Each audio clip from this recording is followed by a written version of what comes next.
Gave it a go. I felt really good. A lot of energy, a lot of mental clarity, felt more connected. We're much closer to a carnivore in many ways, that we rejected the status quo of the processed food. My extended family, they wanted to go to McDonald's, and I sat in there and I just refused to eat anything. It's almost like two archetypes playing out, which is the warrior and the sage. With the warrior wanted to defend the animals. How have you found it, like, socially? Do you think there's any chance you'd eat animal products again?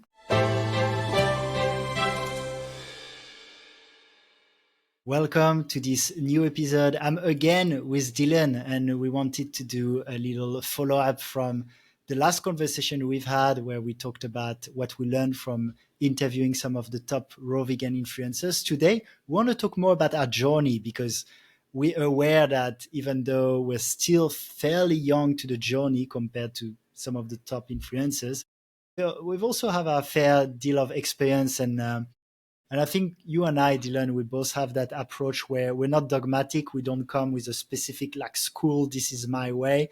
And we're very much into that mind of finding out what's the truth for us. And that almost beginner mind. And that's why we have a podcast and we have these people and we ask them questions. So that's going to be a little bit the idea today, is simply to share our journeys and hope it helps and inspires as we do. So I'd love to start with asking you, Dillon, can you share a little bit about your experience being a raw foodist? Yeah, definitely. So I found raw foods probably late 2022, early 2023. And started off with the book Man's Higher Consciousness. And my dad gave me that book, and he'd been not hiding it from me, but waiting until I was a certain age, because it's quite a woo woo book, some people might say, and it's quite abstract. Yeah, prior to that, I was vegan for a few years, so I've been vegan 6 years, and I found the raw vegan lifestyle probably about 2.75 years ago. Yeah, something like that. And yeah, I read the book and it resonated with me. It just made sense. The kind of foods were designed to eat. So I thought, I'll embark on the journey. I gave it a go. I felt really good. A lot of energy, a lot of mental clarity, felt more connected, like definitely noticed spiritual benefits. And that led me on to like meditation. Um, and yeah, just being a bit more conscious about all my actions, and being a bit more loving, being a bit more caring towards people, which I thought was quite profound, how a dietary change can change that. But unfortunately, I did get a little bit slim, because when you transition to the lifestyle, you feel like you're eating a lot of food, but you don't actually eat as many calories as you think. So I did lose quite a bit of weight. I was a bit more into fasting and cleansing at that time. And yeah, I got down to about 130 pounds at like 6'1", which is really light. That's the lightest I've ever been. Um, and then yeah, most recently I've been on more of a journey of like rebuilding my body. And now I'm about 160 pounds, and yeah, feeling good, looking half good. Always room for improvement, of course. But yeah, it's been it's been amazing so far, up and down as any journey when you're figuring stuff out and learning. But yeah, the lifestyle was really profound, and just I didn't realize how many benefits could come from a specific lifestyle, like removing body odor, removing brain fog. When you're fully raw and you wake up in the morning, it's like you don't have this sort of coma. When you've eaten cooked food and you wake up in the morning, you're really groggy. But when you eat raw foods, for me personally, you wake up with a lot more energy. So yeah, it's been really profound in my life, and that's why I created the YouTube channel. That's why I've interviewed all the people who have been on the lifestyle for decades, and yeah, it's why it sort of resonated with me. And yeah, I guess, how about you, brother? To flip Yeah, it. yeah. I've read Man's Higher Consciousness like maybe 3 or 4 years ago. Also, it's an interesting book, and it points in the direction of what to eat, but it's also borderline breatharian, and maybe Yeah, yeah. we'll go towards that discussion towards the end today, because it's always an interesting topic too. For me, about 7, 8 years ago, so I'm 35 now. When I was around 27, I had a spiritual awakening. So I was basically having a very like we can call it matrix life. I was living in Sydney, growing startups, partying a lot, drinking, smoking.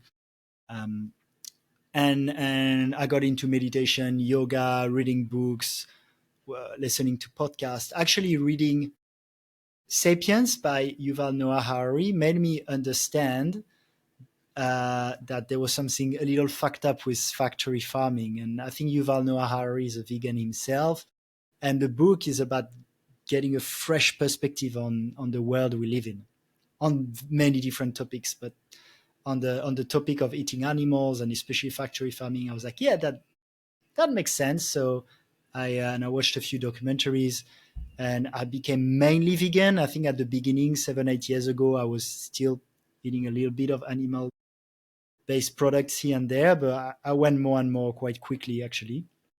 And it's 4 years ago that I got into the raw vegan movement. Actually, pretty much to the day, 4 years ago. I did an irradiology reading with a student of Dr. Morse called Dex, and I got into it. It just really made sense to me. And since then, I've been what I call high fruit, high raw vegan. So I eat about 90% raw. If I want a potato or if I want a quinoa in my salad, I'll have it. And and probably 80% fruits, especially if you count avocados, tomatoes, and cucumber, which are technically fruits. So yeah, that's basically how I've been eating mainly in the past 4 years.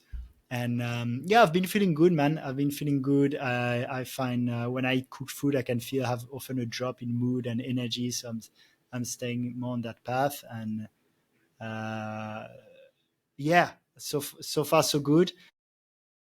I'm always tuning in. There's a few things. I have a little bit of pain sometimes, my neck or my back. I don't blame the diet for this. I don't think so. But there's a few things where I feel I could go to the next level. Same in terms of strength.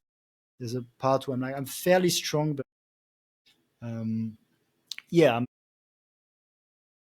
let's say I am definitely an advocate for raw foods, but sometimes in the raw food community, I feel I'm more on the like still questioning side. Yeah, 100%. I think that's good to question everything. Because like when we're dogmatic and we just believe that one way is perfect and there's no flaws with that way, I just think that's flawed thinking in of itself. I don't think that's yeah, I agree with you. It's good to have a bit of healthy skepticism. And yeah, I agree. I think It's an interesting one, actually. That's partly why also I wanted to interview all these raw vegan leaders, and especially people who really inspire me, like we've both had Lou Corona recently, is to have these role models of people, because I find in my immediate surrounding, there's not a lot of role models. There's actually also, even living in Bali, there's a lot of people who try to be vegan or raw vegan, and then a year later take a different path and say it doesn't work for them.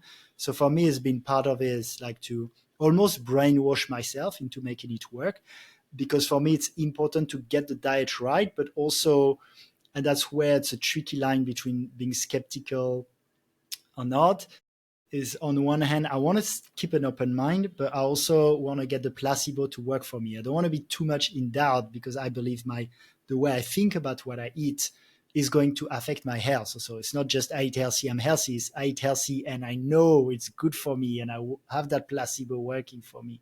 It's gonna be even better. So it's a tricky balance. Like I'm curious also, how do you feel about that, in that balance between, okay, I want to find the right diet, be skeptical, have that inquisitive mind, but at the same time acknowledging that when you believe something is good for you, it's usually good for you. yeah, 100%. It's that middle ground, like you say. I think the belief aspect is huge. I think I heard a quote a while back. It's like it's not what's right or wrong; it's what you believe is right. So, like, if you're doing something that you believe is wrong, like deep down, you're like, "Oh, I shouldn't be doing this." There's going to be so much guilt attached to it.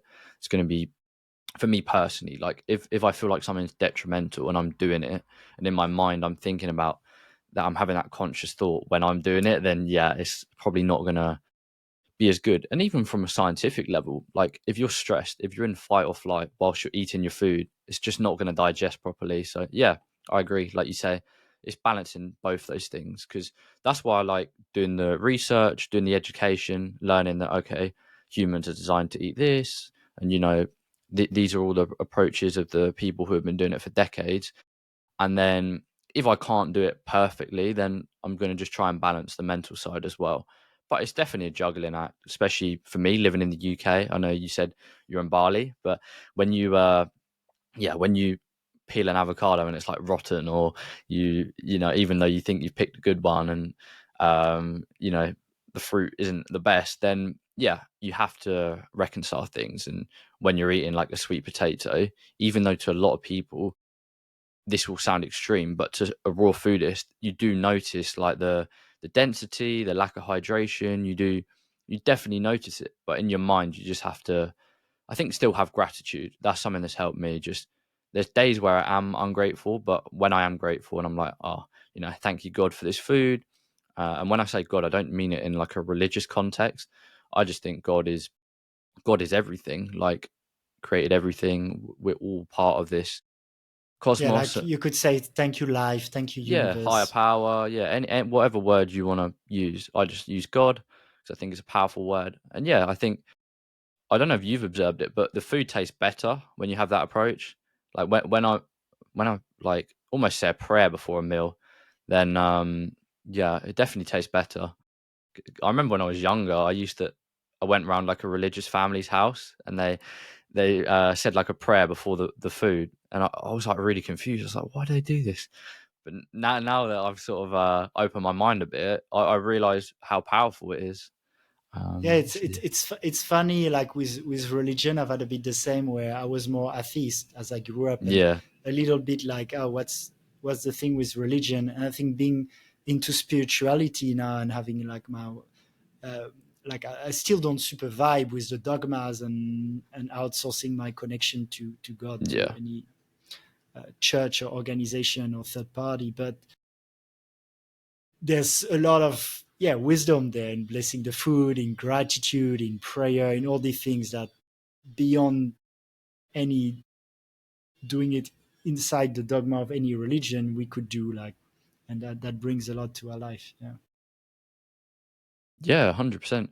And like you say, you can take bits from everything. Like even some carnivore influencers. While I don't agree with their basic premise, a lot of them, they spend more time in nature. They remove processed foods. They're potentially like a bit more like freedom fighters. So that, like you say, in everything there's merit and there's good aspects. So yeah, I Yeah, think that's a good point. I feel we're much closer to a carnivore in many ways, that we rejected the status quo of the processed food and then ended up on different paths on that. But we yeah, have more in common, I believe, than someone who never questioned it and is still on a standard Western diet.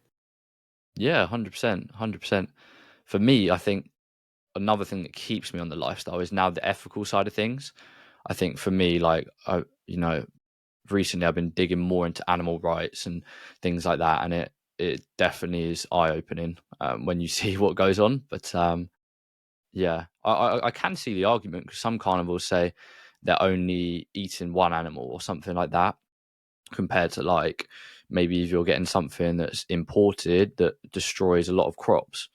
Um, but yeah, I think for me, the ethical side of things definitely keeps me on the lifestyle. Yeah, same here. I started, as mentioned, from the ethical point of view, right? When I Yeah, looked at what we do to animals.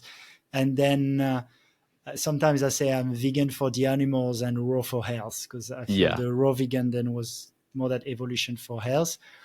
It ties to the conversation we've had a little bit on sometimes being strict and sometimes being more loose. Is with being plant based, I'm pretty strict. I've had like moments where it's like, okay, someone does their own cheese, I'm gonna try a tiny bit, but it's super super rare that I would do an exception. So I'm pretty strictly vegan, let's say. Maybe some people would disagree because of what I said. Or for example, I eat honey, but to me, especially if I know the beekeeper, I find it's fine. I tend to get away from the commercial honey. Well, but on this, I'm pretty strict because it has that ethical component also. And then I feel it's like a duty.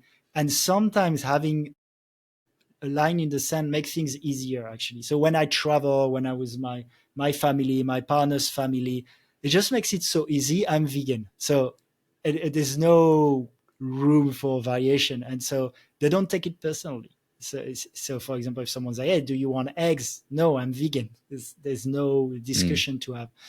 Well, if you don't label yourself as such, and you say, well, it depends where it comes from, it can end up in long, almost debates or people trying to convince.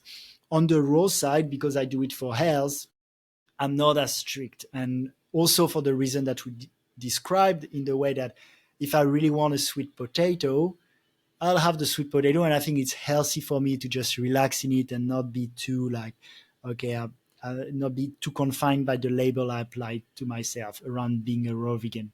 And I tried the approach to be being in tune with my body, really feeling what's right for me rather than coming from the mind. And I think that's also a healthier thing to do, to be really connected with the body.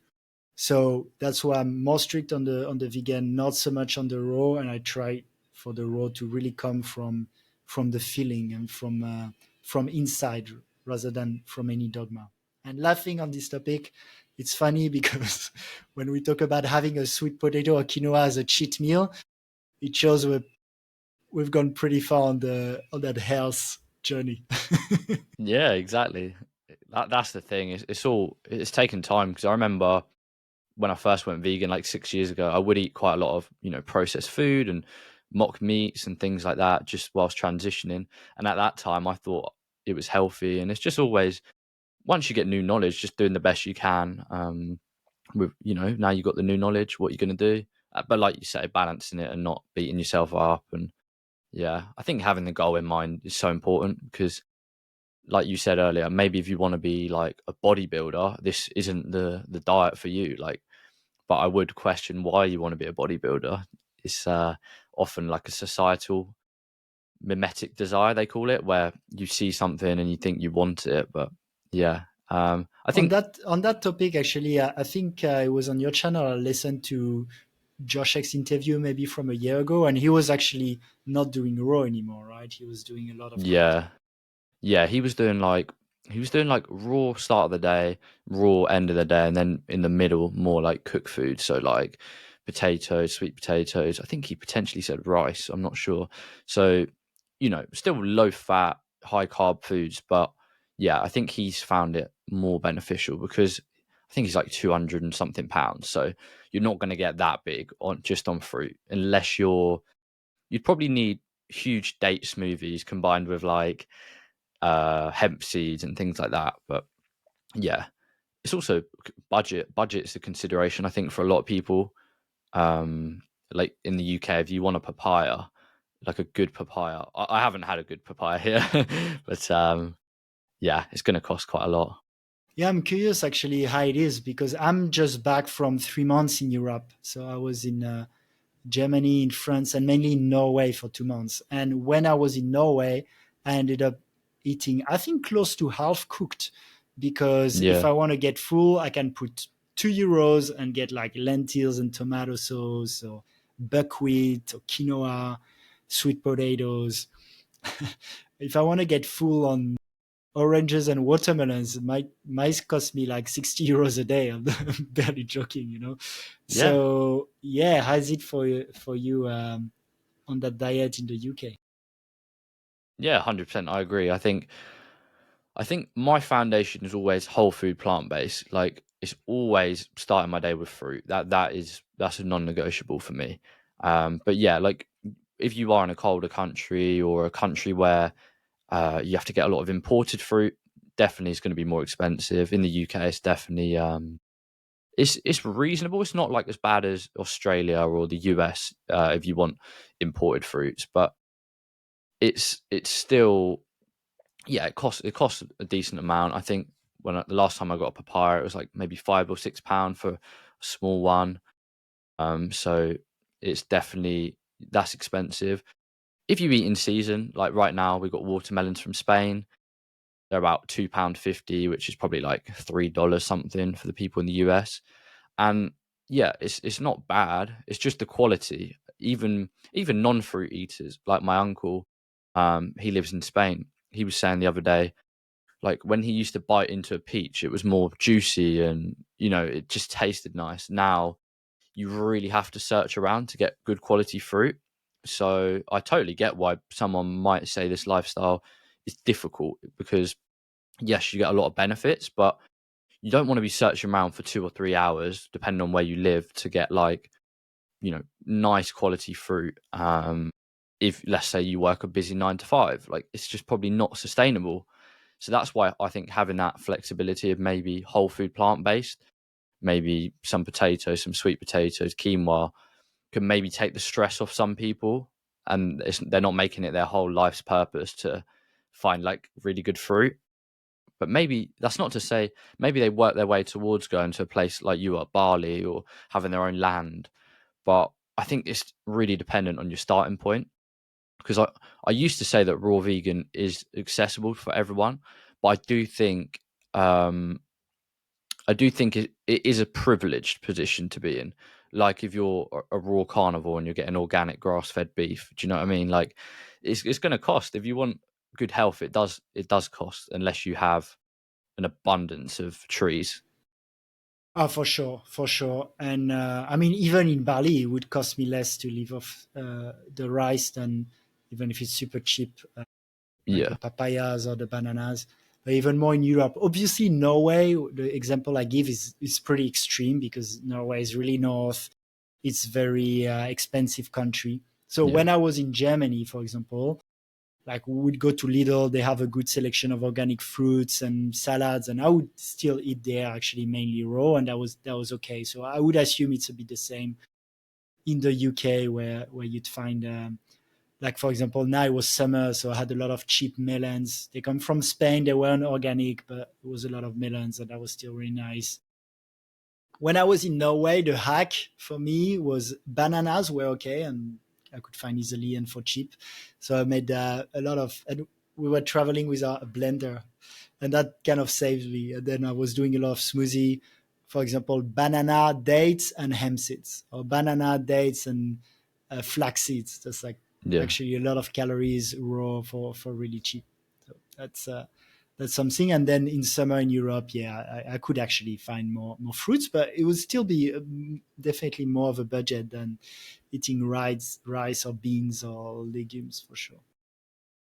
Yeah, and it depends, because like you say, like it can definitely be done. If you're chronically ill and you need to eat raw, you figured out that raw is how you feel best, and maybe you're seeing certain symptoms going away, then yeah, it might just mean not eating out at a restaurant and just spending a bit more money on watermelon. You can allocate the budget depending on your priorities. I think because we're both young guys, we're not like super strict on it. Like some people, like Sky, who I interviewed on the channel. I think she had quite a lot of her stomach removed and things like that. And a raw diet is like the only thing she can really tolerate. Like, so fair enough. But yeah, yeah, I think it's definitely doable in the UK. I know Doug Graham lives in the UK, and but he also he's got like he says he's got a good relationship with a local farmer or market man or something, and he gets like all organic. But he buys in huge quantities because obviously his whole family are raw. Mm. That's another thing. If like I'm lucky, my family are pretty healthy. They still eat a lot of fruit. But some families, let's say you're living in a household where it's like carnivore, everyone's not carnivore, but everyone's just standard American diet, and you want to get a lot of fruit in, and it's taking up all the space, that it might create some conflict. So you do really have to be a strong individual. You do have to be very grounded on your why. Yeah. How have you found it like socially? Yeah, I mean, when I was in Europe, it was funny. We had that. We were staying at my partner's dad, and they were taking over the whole kitchen. But he was very happy because we were making smoothies for him, and Yeah. so he was eating healthier than usual, which is cool. And so I think for most people, it's quite nice though to have that abundance of fruits in the house. It's something innate in us that we have, I believe. Um, yeah, socially, it's interesting because being in Bali. So I'll share a little bit about my lifestyle here in Bali, and then maybe I'll have another question for you in the UK. But in Bali, Well, there's an abundance of great tropical fruits: bananas, papayas, mangoes, dragon fruit, pretty much all year round. If it's in season, durian and things you may not know, like mangosteens and snake fruit, and like many watermelons. So we're pretty lucky. And it's fairly cheap. So you can eat, like, I eat mainly fruits, and yeah, I can eat for like, I don't know, 10 to 15 euros a day, a lot of fruits. For example, papayas are super cheap. It's like less than a euro for a kilo of papaya. Then socially also, I live in Ubud, which is might be the best place in the world to be vegan and raw vegan. Ubud, like most of the social restaurants and places are actually vegan restaurants, and if not, they'll have plenty of vegan options. Often they have a lot of raw vegan options. Also, there's even a few restaurants that are purely raw vegan restaurants. So yeah, very blessed in that way. And socially, most people here, it's a very yoga, health driven community. So they won't find it weird at all if you're plant based, or even if you're raw. It won't be the majority of people for sure, but it's like totally different. Like when I'm in Europe, for example, with my family or my partner's family, and there's a gathering somewhere.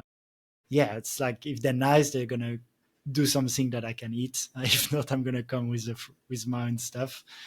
And but yeah, there I feel very different, and it would be a little bit hard for me to socialize too often in those contexts, because I'm just there a few weeks. I'm like, okay, I'll do it, but yeah, as human beings, we like to belong in general. I mean, some people might really like to be special and stand out, but in general, in day-to-day life, I like to feel I belong, and I'm not like so different personally.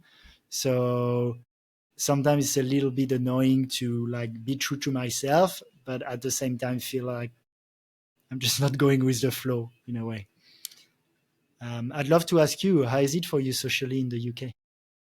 Yeah, I think yeah, I like everything you said there. I think vegan, I'd say vegan is quite popular here. I'd say I'm not sure the exact statistics, but I'd say probably the UK and the US are probably the two most like vegan places,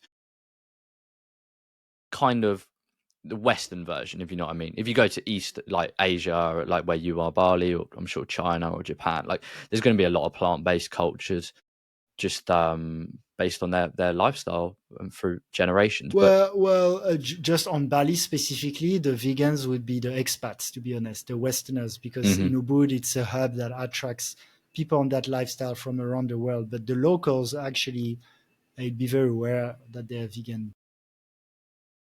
okay, okay, yeah, I guess more like I guess I'd say like China and Japan maybe then, or maybe not that I can't speak for the whole countries, but certain subsections, like the blue zones and like Okinawa and places like that are predominantly plant based. But in terms of the actual like vegan label, I know it's like a common label now. In my area, I live like Suffolk, so it's very rural, very quiet, very countryside. There's one plant based and like vegetarian and vegan restaurant if you wanted to go out, but there's nothing really on the health spectrum. That's more, like pies and curries and a lot of like cooked food and still a little bit like processed. No, it's home cooked food, but they use processed food and ingredients. So I haven't. I'm yet to find like a real like raw food place socially, and I'd say like a raw vegan or high raw vegan is very rare. It's very that's just worldwide. It's a very niche lifestyle. But yeah, vegan plant based is quite accommodating. I'd say a lot more. I'm not sure the exact statistics, but I'd say a lot more women are vegan, just for the ethical reason, and they're a lot more receptive to it. I haven't found whenever I've played football, whenever I've socialized with in school or just out and about with anyone my age when I was younger. I don't think I really found a vegan my age because I'm 21.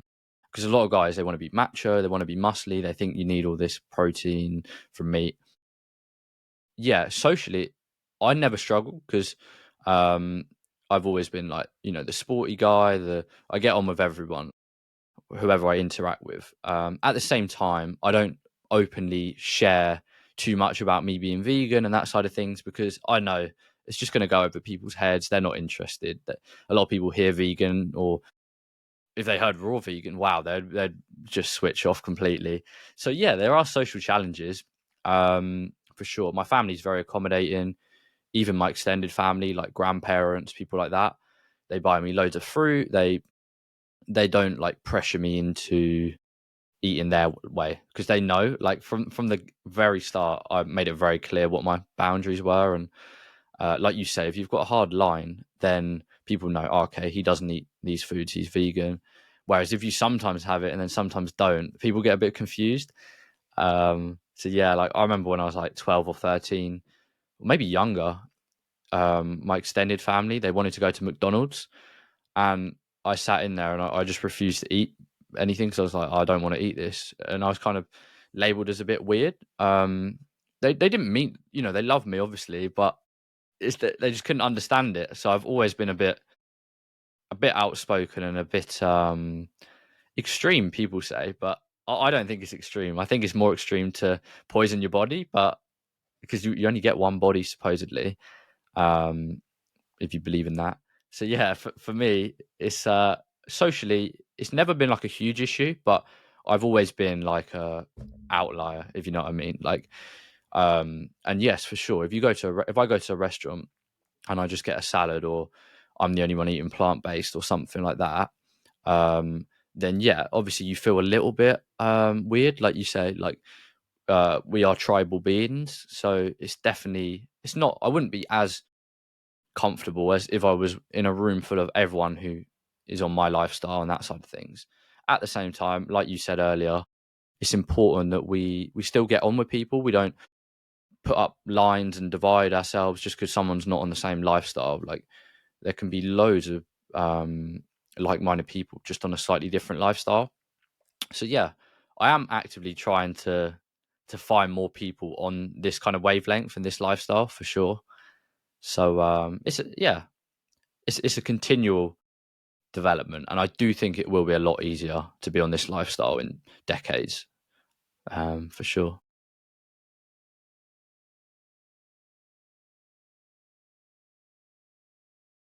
Yeah, I think just one final point. I know I just talked a lot, a lot, but yeah, I do see a lot of concepts. People seem to be more open minded, definitely, especially with the internet, like spirituality. Sometimes it goes a bit too like new age, but spirituality, veganism, just being more loving to human beings. I do see these concepts becoming more and more talking about. So I am very optimistic for the future, for this earth.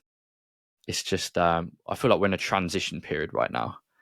Um, yeah, It's interesting also what you shared about yeah, like how you don't tell people sometimes. And yeah, I'd love to talk a little bit about vegan activism. Actually, I have had some people on my show that are like quite vegan activists going in the streets, like Stefano, vegan calisthenics. He has like vegan on his neck. It's like, okay, and like confronting people in the streets. And yeah, it is something that plays in my own head around like how, how much divisive or not I want to be on that. It's almost like two archetypes playing out, which is the warrior and the sage. With the warrior wanting to defend the animals, and do what's right, and then the sage understanding also that everyone's on their own journey, and the perfection of the play we're here to play. And but also just being your best self, like you're doing, being healthy and not putting in people's face, is a form of activism also that potentially could end up being more effective. That's, I think, the people who go in the street and confront people, they're also very effective. like for me, it changed my mind also to see the documentaries that had like shocking images. So this work. So I think this is good. And at the same time, it can create a reaction from people that are like, the annoying vegans, that proselytizing kind of vibe of people don't like when someone else tries to tell them what to do and to change. And it's often more effective to lead by example also. So I feel in my case I'm doing a bit of both in a way. Like I'm definitely having a YouTube channel, being vocal about sharing some ideas around it, and being activist in that way. However, I also generally address people who want to hear the message. I don't feel I'm in anyone's face in no way, and I focus also on myself, on being my best self. So it's more an attraction mechanism where people feel inspired and come to me or to my content uh, by themselves in a way. How do you relate to that? Yeah, yeah, I agree and resonate with what you just said. Yeah, it's that balance, isn't it? Because I think some people are better at maybe the activist standpoint and talking to people, maybe debating them. Others, like you say, it's better to lead by example. I guess it doesn't have to be one or the other. It can be a combination of all things. So, like, I'm definitely looking to maybe be a bit more outspoken about the animal rights side of things as well. Maybe attend protests and do some forms of activism. I'm not sure the best methods of doing so.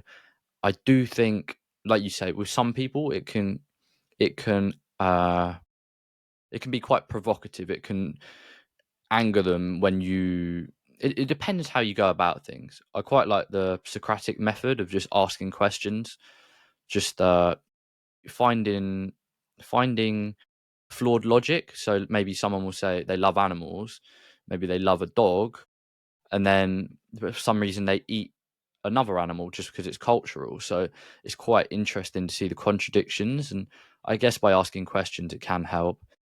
But yeah, I think, like you say, being the example should be number one, and then I just think being well educated on every area. So for me, that's why the lifestyle resonates so much, because the health benefits amazing, environmental sustainability amazing, ethics amazing, it's helped my spirituality, all of it is. Yes, we don't live in a perfect world. Yes, like some avocado farms might harm other wildlife, and but it's about, for me, it's about um, creating the most love and joy and reducing suffering the most. So I personally believe that a vegan lifestyle, and even better, a raw vegan lifestyle, would be the best for the environment and for us ourselves. So for me, I try, just on the channel, I try to tackle it from all the different lenses. Like you say, we've had that Stefano on the channel. We've had people from more the health standpoint. So yeah, I'm open to whichever methods people think are the best to spread the word. Then that's what I'll do. I'm non dogmatic about it. Yeah, it is an interesting world to live in for people who have awakened to at least to factory farming, let's say.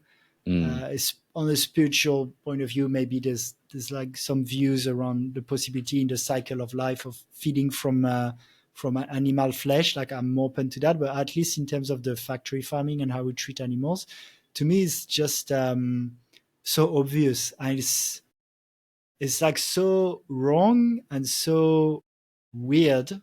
But it's like that discrepancy between something that should be so clearly wrong and that still most people do without questioning, right? So yeah, it is weird. It is really weird, and for it's a bit hard to navigate for me. Yeah, mm, it's like and I get it. There's been eras where slavery was normal, for example, and I believe in 100 years from now, people will look back at us and they'll be like, "What were they doing? Like that's really weird." The same as also, for example, if you look at Nazi Germany, you're like, what was going in people's mind that they would create these things? And so there are moments where things happen that are like really bad and people think it's normal. But in our era, that's one of the main things I can think of. Yeah. Do you think of it this way too? Yeah, definitely. Like you say, just because something's been legal or cultural or societally acceptable, it doesn't make it moral. It doesn't make it ethical. For sure, we've committed some real atrocities, like you say, slavery, Nazi Germany, all of it, just on the grounds of wanting a better world, or because whatever the rationale is behind it, it's inexcusable. But yeah, like you say, I think definitely we will look back at this time, maybe 50, 100, however many years it takes, and we will be like, why were we ever doing that? And a lot of people use the ice age. They're like, oh, but how do we survive in the ice age? Or humans have always done this. Yeah, just because we've always done something in a time of survival. Now we live in the time of abundance. There's so many options. If we want to take that argument of being hunter gatherers, you've got to live like a hunter gatherer. Go out your house, go out your heating, your air conditioning, your toilets, your oven, all of it, and go live in the wild and see which one you prefer. And look, I think that's why it's cool that we also focus on the health, because Yes. it is a little tricky to be like, well, look, be ethical and eat this way, but your health is going to suffer, or you're not Yeah, going to no. be able to perform. That doesn't vibe with me, and that's why I believe if we can make that raw vegan lifestyle really work for us, then it kind of ticks. It's a no compromise thing. You can tick all the boxes. You can tick the box of the ethics. You can tick the box of the health, of performance, of longevity, of spirit, of like spiritual alignment, and high level of energy, not just physical energy, but also having high vibrational content in our body. So it can tick all the boxes. That's why I am quite. I put some time in making it work. Yeah. Yeah, 100%. Like you said, there's not really, it's not a either or. It's not one or the other. Like you do it for your health, but you sacrifice the ethics. You do it for the ethics, but you sacrifice your health. You can get all the whole picture. Like you say, it ticks all the boxes. So yeah, that's why it resonates with me. And yeah, like you say, basically everyone I've interviewed on this lifestyle, they're happy, they're vibrant, they've got time for you. That they're obviously, you get some grifters and shills and people who are a bit disingenuous, but most of them do tend to be high vibe. And yeah, it resonates with me, the lifestyle. I think obviously there's, people, they get caught in infighting, like between one another, like our fellow vegans or raw vegans arguing with each other over, he says B12, he says, don't supplement. We're getting caught in the details. I think just leading from a space of compassion and love, you can't go far wrong. Do you think there's any chance you'd eat animal products again? It's very, very, very hard to say hypothetically because I know God has a funny way of testing us. But, no, from the ethical standpoint, no, I wouldn't. Uh, I'd say there's a 99.9% chance I wouldn't. But let's say I'm in a survival situation and I'm literally like haggard, I'm malnourished, I'm skin and bone, and I need to like hunt and kill. Well, yeah, then of course I'm going to do that because we are egocentric creatures. Well, for me personally, my survival is quite important. And yes, I'd have to reconcile that in my heart. I'd have to say, thank you, God, for the animal. I'm sorry for taking this life, but right now, I need to for my survival. Yes, potentially I would, but no, with my life, I'm privileged. I've got this education. I know how bad it would make me feel, energetically, spiritually, ethically. No, I don't think I would. Even if there was some like health benefits, I don't think I would, just for the ethics. But I totally get it if people do want to. It's just for me, I just think everything's energy, frequency, vibration. How are you going to get a higher frequency from eating death? It just doesn't make sense to me. So yeah, I don't think I would, but never say never. But no, just from the ethical standpoint alone, that's enough to stop me. Like even when my parents used to prepare like meat, like raw meat, or it's gross, man. It's gross. And obviously like eggs and milk is slightly better, but I just I just don't see the point. I'm not a baby cow. Don't get me wrong. If there's a trace of milk in something, I go to a restaurant and I didn't do my due diligence and there was milk, I'm not gonna convince myself I'm poisoned or life's too short. But I'm not gonna knowingly consume animal products. Yeah, it's interesting what you said about God has ways to test you. Because I've seen also quite a few people who were like that's why I asked you, they were like super convinced vegan Yeah, for years sometimes, yeah, yeah. and then changed.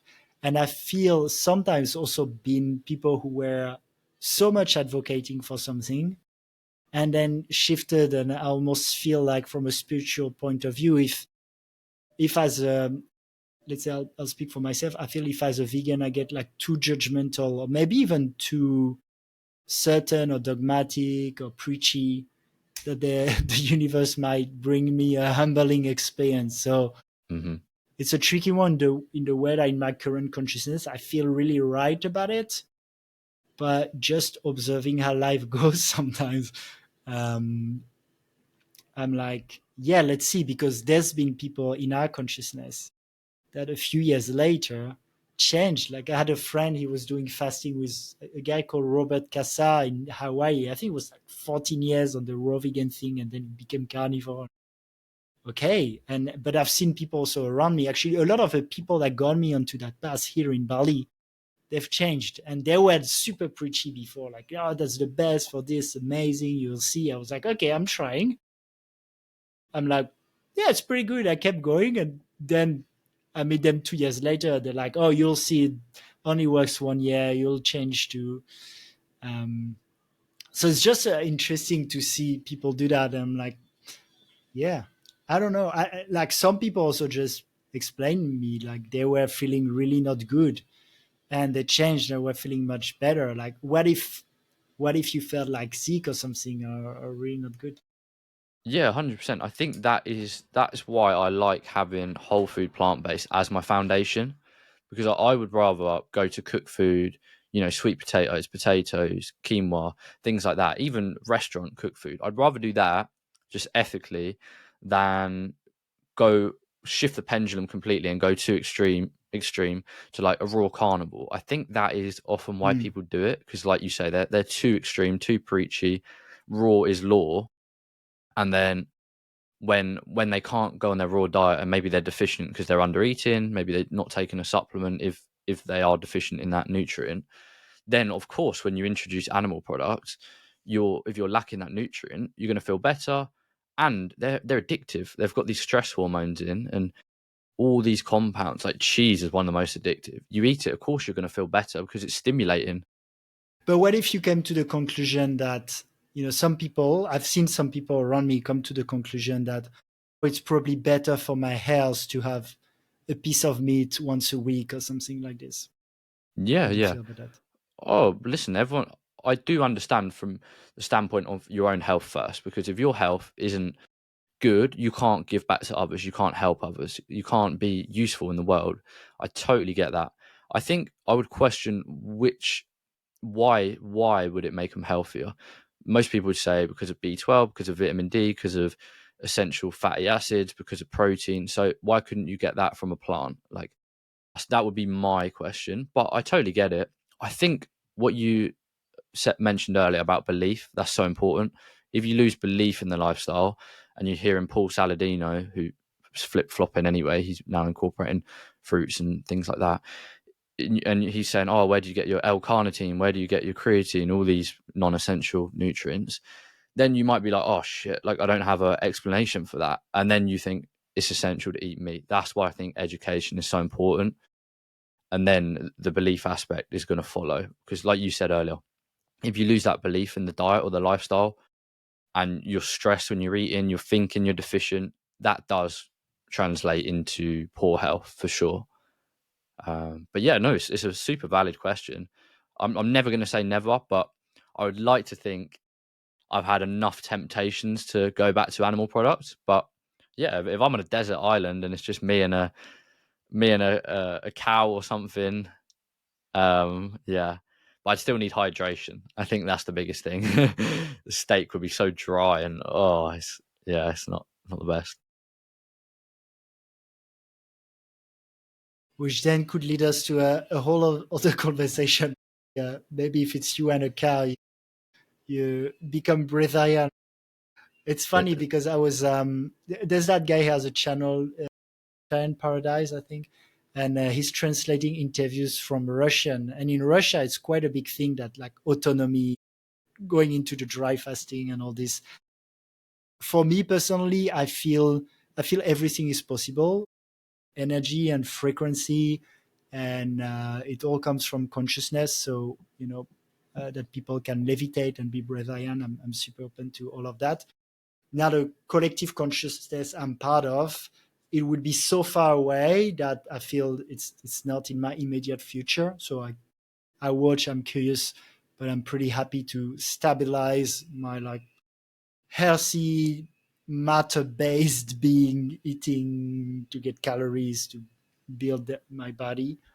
Um, but it's something that interests me too, and maybe if it comes my way in this lifetime, I will look at it too.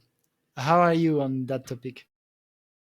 Yeah, I'm open-minded to all topics. I think, obviously, like you said earlier, Man's Higher Consciousness, that book is quite, it touches on some quite abstract topics. I would never, I would never say someone is lying or, BSing, like, oh, you can levitate, oh, you can go days without food, water, whatever, because I haven't seen it, I haven't experienced it firsthand. And as we know, science is always catching up, it's always discovering new things, new nutrients, new ways the body operates. Yes, I'm open-minded. I don't know if it's tangible, if it's possible, like you say, in this current paradigm for most people. I don't even know if it is possible. Who knows? But like you say, we are frequency, we are energy. It makes sense. Your body needs some source of energy. And there are certain things like when you're out in the sun, now it's like, 27, 28 degrees here in the UK. It's really nice. And my appetite just goes down completely. Like I still try and eat 3 meals a day because I want to maintain decent muscle mass and that side of things. But my appetite definitely goes down. I feel like at times I'm, more forcing myself to eat. Once I start eating, then the appetite comes back. But it's, yeah, it's definitely interesting because there's times in your life where you can get energy from just positive thoughts. Like you're really excited about the day tomorrow and you wake up energized. Whereas other days you've eaten perfectly, you wake up and you're groggy. So yes, there's definitely certain energy systems that we don't know enough about to comment. But even people like Wim Hof, with he can be injected with E. coli or other sort of toxins or bacteria, and through the power of his mind and breath, he can sort of counteract that when normal people would, be seriously ill. So the mind definitely plays an important role. So I'm open to all things. I like you say, in this current paradigm, I think socially it would be a very, very difficult thing to embark on. But yeah, I'm open minded. If I go to India and I see a yogi doing some supernatural feats, I'm definitely going to question it and ask him how he's doing it, and yeah, maybe see if I can learn certain things. But I'm just open minded. Yeah, I do always like to have a role model though, or someone who's doing something that I aspire to do or be like, because as much as I'd love to be a guinea pig, I don't want to just be trying something, be like the first human to do that particular thing, just because I don't want to be a guinea pig. But yeah, I'm open minded for sure. Yeah, thanks, brother. I think it's been quite a good discussion, and we can always do more. Is there anything you'd like to cover or conclude on for today? Um, yeah, it's been a great conversation. It's gone fast as always. Yeah, I just think it's an amazing lifestyle. Whether you're vegan, high raw, raw vegan, whatever label you want to give yourself, I think it's important not to let the label define you. Make it your whole identity. I think we've all got a different life purpose. I think that's always evolving and changing. And this lifestyle is just a tool. It should be the tool to give you, enhanced energy, enhanced health, enhanced consciousness, whatever you want to use it for. then I think it's up to us to demonstrate how we want to use it, whether we want to create content, whether we want to be an athlete, whether we want to be an activist, whether even if you're working your normal job, but you just want to be a shining light and example. I think that's powerful. And yeah, I think use it how you want. And yeah, we're all on our own path. That's the beauty of life. There's no right or wrong. And yeah, it's been a great conversation. Yeah, thank you, Dillon, and thank you everyone for tuning in. As always, leave a comment, tell us what you think, and let's engage the conversation. Grateful to have had you, Dillon. Grateful for everyone watching. Yeah, much love. Yeah, thank you. Much love.